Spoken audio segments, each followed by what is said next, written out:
מצד אחד זה חנות בעצם, זה עסק שמוכר אומנות, אבל מצד שני זה מוסד תרבות. למה מוסד תרבות? בעצם בניגוד למוזיאונים שאתה הולך וקונה כרטיס ומשלם כסף, גלריה זה מוסד פרטי, דלת פתוחה, כל אחד יכול לבוא חינם אין כסף ולראות אומנות. קודם כל יש גלריות שעובדות באופן בלעדי עם אומנים. זאת אומרת, אתה אומן של גלריה X, ואתה מחויב לגלריה הזאת, היא מחויבת אליך, תכף אתה בוודאי תרצה לדעת על מה מדובר. מודל אחר זה מודל של גלריה שמזכירה את החלל שלה. תבוא, תיתן X כסף ותציג. זאת גלריה שבדרך כלל לא עובדת עם אומנים קבועים. לפעמים יכולה להיות גלריה שגם עובדת עם אומנים קבועים, וגם בחלק מהזמן כדי לכסות את ההוצאות שיש לה באופן קבוע, היא בוחרת לעשות תערוכות בתשלום. ויש עוד סוג של גלריות שעובדות עם אומנים ותיקים יותר, קלאסיים יותר, מה שנקרא, שאינם כבר איתנו, ואז אין להם בעצם קשר עם אומנים, הם רוכשים או מקבלים בקונסיגנציה עבודות אומנות שכבר היו, כבר מתגלגלות בעולם זמן מה, והם מהוות עוד תחנה בדרך. יש הרבה אומנים שעובדים בשקט בסטודיו ולא מעלים על דעתם לפנות לגלריה, ואז יום אחד הם מרגישים מוכנים. הצטברו לי הרבה עבודות. ואז הם קמים בוקר אחד ומחליטים, היום זה היום. לוקחים תיק עבודות, לוקחים הרבה אוויר, כי זה בכל זאת לא קשה לצאת לחוצה ולמכור את עצמך, ובוחרים מתחם, מתחילים ללכת. נכנסים דלת דלת. טעות גדולה מאוד. מי שרוצה לא לגמור את היום בביטחון עצמי של דשא, כדאי שיחשב מסלול מחדש. אבל נגיד שאתם אומנים ותיקים, אפילו מקצועיים, ואתם מצאתם כמה גלריות שנראה לכם מתאים שתשתלבו. השלב הבא זה לשאול את הגלריות בטלפון או במייל, האם אפשר ואיך. מה הנהלים שלכם? בעצם בעולם האוטופי של האומנים, הם היו יושבים בסטודיו, והגלריסטים היו באים אליהם. שזה הכי טוב, אגב, שגלריסט יפנה אליך ולא אתה תצטרך לפנות אליו. אבל איך זה קורה? זה לא קורה מזה שיושבים לבד בסטודיו ומציירים או מפסלים או עושים וידאו, מה שעושים. זה קורה מזה שאתה יוצא החוצה לעולם, נפגש עם אנשים, מכיר אנשים, יוצר קשרים, ומעניין את האנשים בעמדות הכוח. אתה צריך לדעת מי הם קודם כל. כי באמת אני חושבת שבשדה בשדה אומנות, כמו בכל שדה, המיפוי והכרת המפה היא מאוד משמעותית. אותו דבר לגבי גלריות. לא כל הגלריות הן באותה עמדה, באותו מעמד. יש גלריות שממצבות את עצמן או שממוצבות באופן שונה.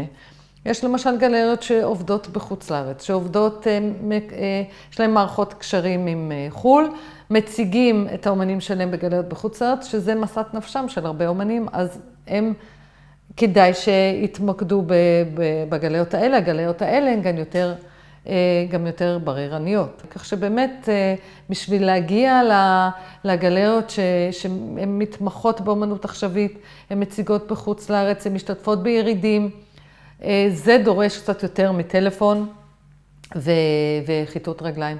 זה דורש באמת להיכנס יותר לעומק מבחינת קשרים, מבחינת היכרות, מבחינת ליצור מערכות יחסים עם אנשים שיכולים לקדם אתכם בשדה.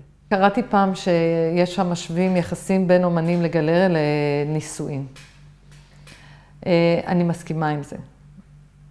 זה בגלל שא', יש שני צדדים, שלכל אחד יש את האינטרסים שלו שהוא רוצה לקדם אותם, לכל אחד יש את הדרישות שלו, ויש הבדלים שצריך לגשר עליהם. אגב, גם כשנפרדים זה די דומה לגירושים, אז בהחלט אנלוגיה טובה. מה כולל הניסויים בין אומן לגלריה? קודם כל, מעבר לנראות, מעבר לחשיפה, הגלריה מספקת לאומן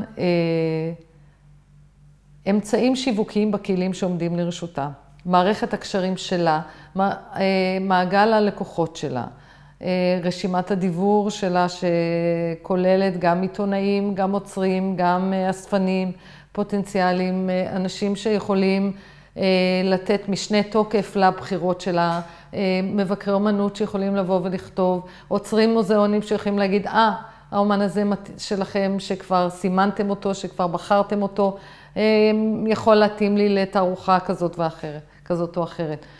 אז במסגרת מערכות היחסים האישיות, יש עוצרים או מנהלים או אנשים בעמדות בחירות, שגלריסטים יכולים לפתח איתם מערכות יחסים ויחסי אמון ויחסי הערכה, ואז העוצרים שגם הם צריכים רעיונות חדשים, אומנים חדשים, נעזרים בגלריות, בגלריסטים שהם בקשר איתם. סוג שני של קשר שהוא קצת יותר אמורפי, עמום נקרא לו, נובע מתמיכות כספיות כאלה ואחרות של אנשים בשדה, במוזיאונים שונים שיכול אולי לתת להם יותר כוח, לאו דווקא גלריסטים. למשל, אספנים שתורמים כסף לפרסים שמוזיאונים נותנים, או שתורמים למוזיאונים. יש להם say, יש להם באופן טבעי, בעל המאה או בעל הדעה, אז מתייחסים יותר ברצינות להמלצות שלהם. כמו שאמרתי, גם אספן יכול כאן, אספן שהוא מקושר במוזיאונים, יכול גם כן לתת את הטון. עכשיו נגיד שאתה אומן שגלריה מתעניינת בו. מציע לך ניסויים. מה כתוב בכתובה? יש שתי גישות. אחד הוא רשמי יותר ואחד הוא רשמי פחות.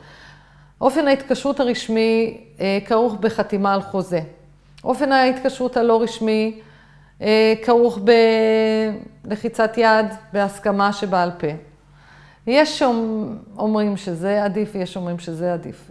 יש אומרים שחוזה זה בסך הכל חתיכת נייר שקשה לעקוף אותו, כי בסופו של דבר אנחנו מדברים על יחסי אמון. אם אין אמון בין הגלריה לבין האומן, ועל זה אגב רוב ההתקשרויות, רוב הגירושין בעולם האומנות נופלים על העניין של חוסר אמון. אומן נמצא בביתו, בסטודיו שלו, גלריסט נמצא בגלריה.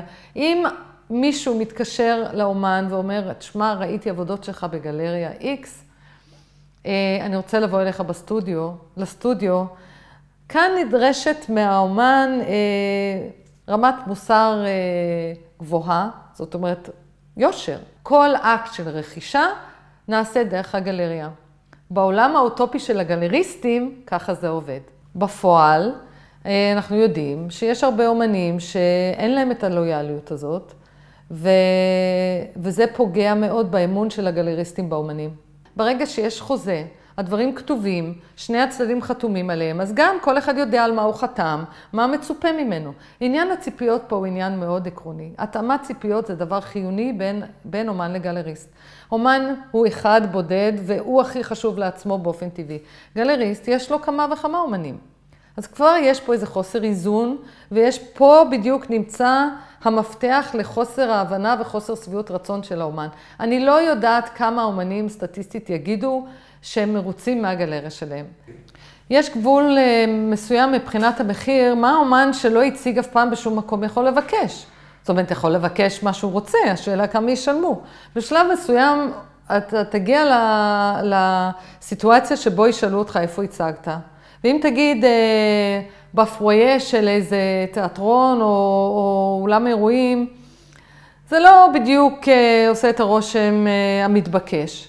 ובשביל לעלות ברמה מבחינת המחירים, אז יש צורך לצבור תערוכות במקומות מכובדים. בדרך כלל חוזה בלעדיות או חוזה התקשרות זה משהו שלא עושים אותו מיד. בדרך כלל הגלריה תרצה לעבוד קצת ולראות איך זה הולך, איך זה עובד, איך זה מתקבל. ברגע שמחליטים לעשות חוזה, צריך להגדיר א' אם זה חוזה בלעדי או לא. זאת אומרת, בלעדיות זה אומר שרק הגלריה מוכרת לכל דבר ועניין, זו הכתובת היחידה. חוזה ברמה נמוכה יותר של בלעדיות, יכולה להגיד, אוקיי, תמכור מהסטודיו, אבל בכל זאת תידרש לעמלה מסוימת.